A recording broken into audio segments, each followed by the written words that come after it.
So Brian, you went through the spring.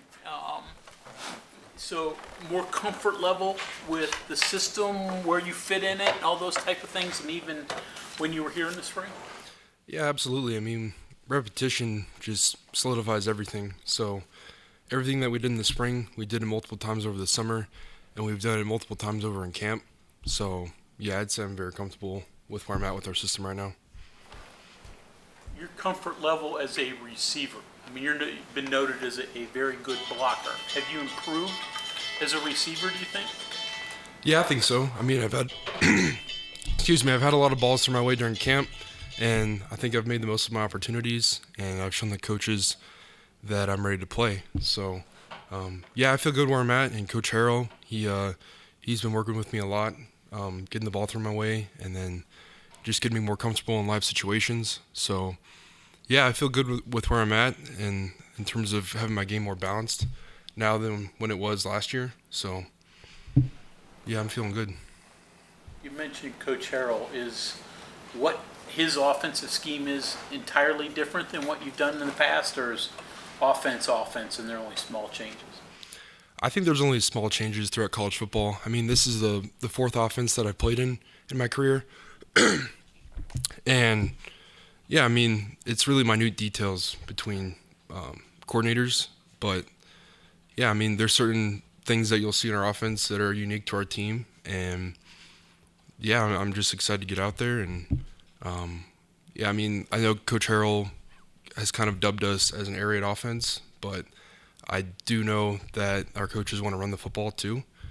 So I'm excited for that. And, yeah, I mean, I think you'll see a nice balance in our offense this fall. Some of the challenges going up against this defense this year. Looks like they've got a pretty active group of guys on defense. Oh, absolutely. I mean, their D-line is definitely the strength of their team, I would say.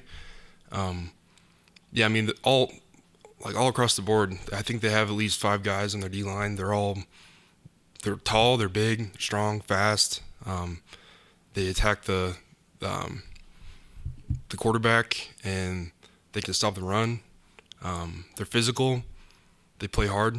So, I mean, what's not to like about them, you know? Pretty much covers it right there, doesn't it? Yeah, I mean, it's going to be a good challenge. And, I mean, Pitt was good last year. I think they're going to be darn near as close to where they were last year this year. So, yeah, I mean, yeah, like I said, I think the D-line is going to be the strength of their team, and that's going to present a challenge for me personally and for us as an offense to protect the quarterback. So, are you getting some of that with West Virginia's defensive line? Are you getting some of that every day? Yeah, I mean, with Dante and Taj, Bartlett, all those guys, I mean, they're pretty similar. I mean, Dante is, like 285, so it's pretty much what I'm going to see from Pitt. So, yeah, it's tough to move him in the run game, and then he gets after you in the pass game. So. Tight end, what's your self-image of yourself? Like my self-image as in who I would compare myself to, or just how I see myself? How you envision yourself, and compare it to how you envision yourself as a person rather than as a football player. That's a tough question. Okay. No, you're good. I mean, I guess I'm the type of player, I try to play every play as if it were my last play. I don't know if that's corny, but whoever I go against, I just go after them as if it's the same person every time, you know, because if you take a play off and you let your opponent get a step on you, then, I mean, you just put yourself at a disadvantage right there. So I think it would be disrespectful to your opponent as well to take a play off. That's how I approach it. But, yeah, I see myself as someone who's tough, physical. I like to play fast, and I like to know what I'm doing. That helps. And, yeah, I mean, as a person, I don't know. I'd say I'm very empathetic, and that's how I am as a teammate. I can understand where guys are coming from, especially the new guys on our team. I know what it's like to have to move and, you know, be the new guy on the team. So I try to learn everyone's name and just learn something about them the first time that I meet them, and then just kind of go from there. And like when you get into a game, I mean, things happen, like guys go down, and it might be the next guy up, and sometimes it might be someone who just got there. So I think you can build a greater comfort level with your teammates if you know a little something about them and you know their name. That's always a big step. So. Do you remember anything about Pitt when you were with Miami at all? Or? Yeah, so the first time I played Pitt was in 2017. When I was at Miami, we were 10-0, and we had one game get canceled, but this was our last game of the season. And then, that was our first loss of the year that year. And I just remember Pitt just getting after us the whole game. And it's kind of the same thing back then. Like they had good size on their defensive line, and they were big and fast and physical. And yeah, I just remember it being kind of weird to play in Pittsburgh because it was like I think it was in November. But yeah, I mean that's the thing that's always stood out about them is they've always had good defensive linemen and a solid defense, and then a capable offense. So yeah, ever since then I haven't really liked Pitt very much, but I respect them for sure. So. Are there any lessons that you've been able to teach some of the other guys about playing them? Because obviously, they haven't played them before. Mm-hmm. I mean, obviously, this team's probably a lot better than any of the Pitt teams you've faced, but still, same concept, same coaching staff that they have over there and everything. Yeah, I mean, I don't know. A lot of guys don't know that I've played them before, but the guys that do, they've kind of asked what it's like to play up in Pittsburgh at the NFL stadium, and I'd say they've asked more about that environment than actually playing Pitt because, for us, it's not another game, but for a lot of guys on our team, it's going to be their first college game. So I've just tried to relay what that's going to be like and just to kind of go in there with a cool head and then just do your job. Rashad Ajayi obviously played with you at Colorado State. Do you guys know each other well? Did he call you when he was thinking of transferring here? And have you guys sort of bonded a little bit here, reflected on your time out there? Yeah, I'd say I know him better now than I did in Colorado. I found out that it was a possibility of him coming here from the coaching staff. It wasn't directly from him. But, yeah, I reached out to him, and then I kind of told him what we had going on here and that I think it would be a good fit for him. And, yeah, ever since then, we see each other in the locker room. It's kind of hard. Like, tight ends and corners don't really mingle, per se. But, no, I really like him, and I think he's going to do some good things this year for our team. So, yeah, I'm definitely happy that he's here. It's nice to have a more familiar face around. I know you don't make the schedule, but as a player, do you like jumping right into a big rivalry game, or would you prefer to put your toe in the water and get? You're jumping right into the deep end right here, right off the bat. I'd rather just jump right in because I feel like if you're just waiting for that big game, it's easy to look ahead and maybe look past someone. But if you get those big games out of the way early, you can kind of see where you're really at. And it's a good test. So, yeah, to answer your question, I'd rather just play Pitt first game and have a lot of fun doing it and then see what happens. I got to ask you now, what was the biggest rival for Colorado State? Was it Colorado? Was it Wyoming? Was it Air Force? It was Wyoming. Really? Yeah. So then not the in-state with CU, huh? We didn't play CU every year, but we played Wyoming every year because Wyoming was in the Mountain West. So, conference game? Yes, sir. Yeah, because CU, I believe my head coach, Coach Adazio, he tried to put them on our schedule the 2 years that I was there, but then for whatever reason, we didn't play them. Gotcha. So, yeah, Wyoming was the trophy game. So Was it something they hyped it up? Did they approach it kind of the same way that this staff's doing with the Pitt game?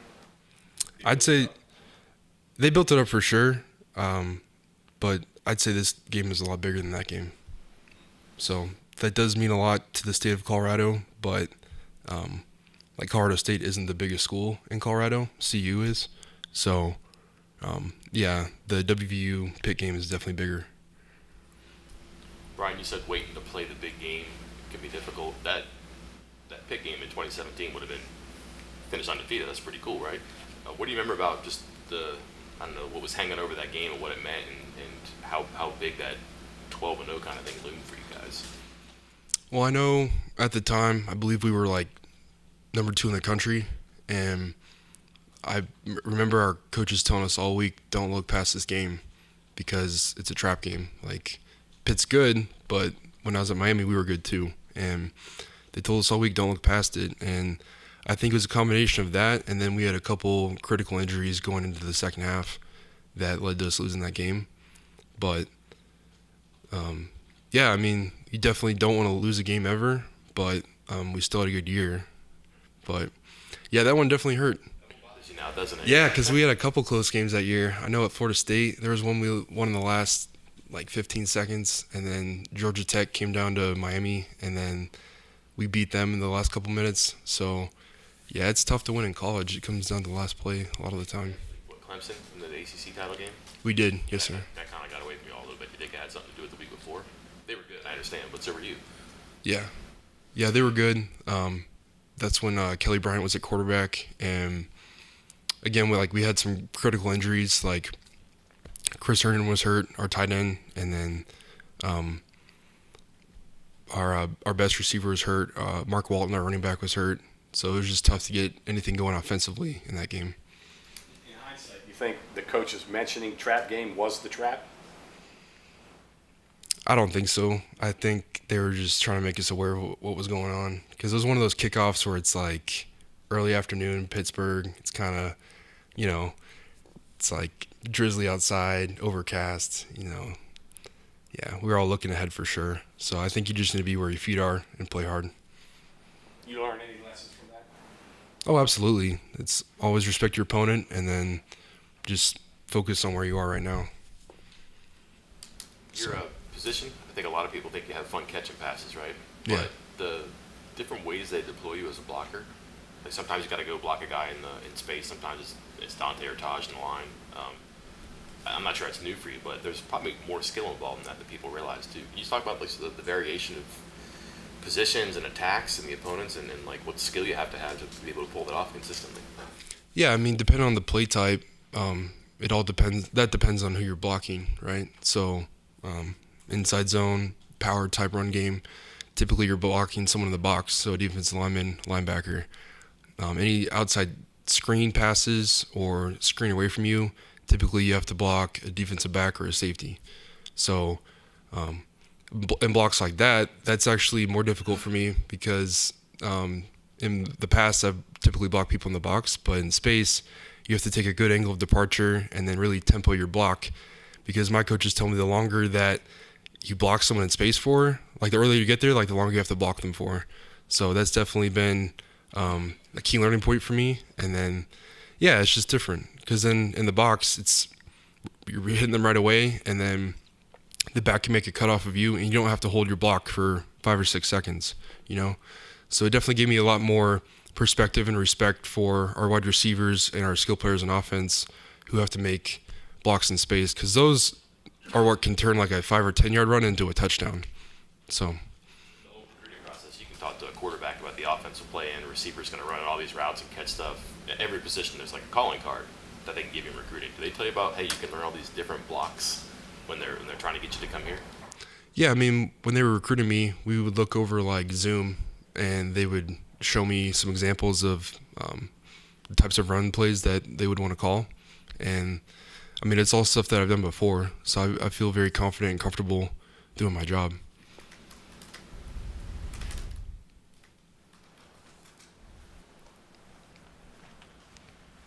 Anything else for Brian?